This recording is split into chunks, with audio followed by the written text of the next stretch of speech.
My dear sister, I have already written a little about the skirmish that we had, and I will tell you the rest about it. As soon as we got out to the reserve, we were divided into three reliefs, and I was on the first one.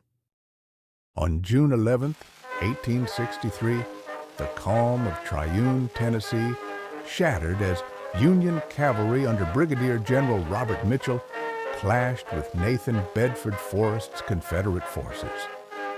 The Federals drove their foes toward the Harpeth River, where a desperate last stand turned into chaos. As the 2nd Michigan, 1st Tennessee, and 2nd Indiana regiments advanced, the Confederates were forced to retreat in disorder. In the midst of the turmoil, Sergeant John Andrews lost good friends to the fray. I was sent to the right of the pike with 4 men, the name of whom are these: Jim Harris, Tom Gibson, Conrad Kalhofer, and William Dawkins. The last one used to work for John Nicholson and others up there. I thought the first 2 could not be taken, having such a pretty place to stand. The farthest one out was Conrad. I heard some firing away on the extreme left before I left Conrad. I started off in the direction of where I heard the firing in a lope.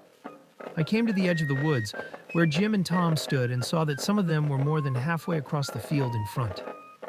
When I was here, they were firing behind me on the pike, so I knew that I could not get to the pike by that way, for the shooting showed that the reserve had fallen back. So I wheeled my horse to the left and rode through the woods and over hills, nearly a mile coming on the pike, just behind where the last of our men were. I rode up to where the lieutenant was and told him how all the boys were placed. Then I rode to the rear again. Just as soon as I got back to where the last ones were, one of them got shot in the knee and called for help. So I went and took hold of him, and another his horse, and took him to the rear, but we soon had to fall back across the creek to the top of the hill.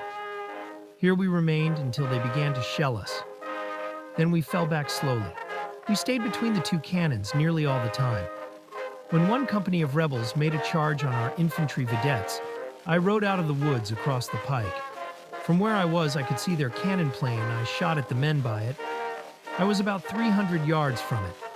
The rebels charged about 400 yards out in an open field, and there were about 3 companies of the 4th Kentuckians that did not move until the rebels came to a ditch. And then they moved out.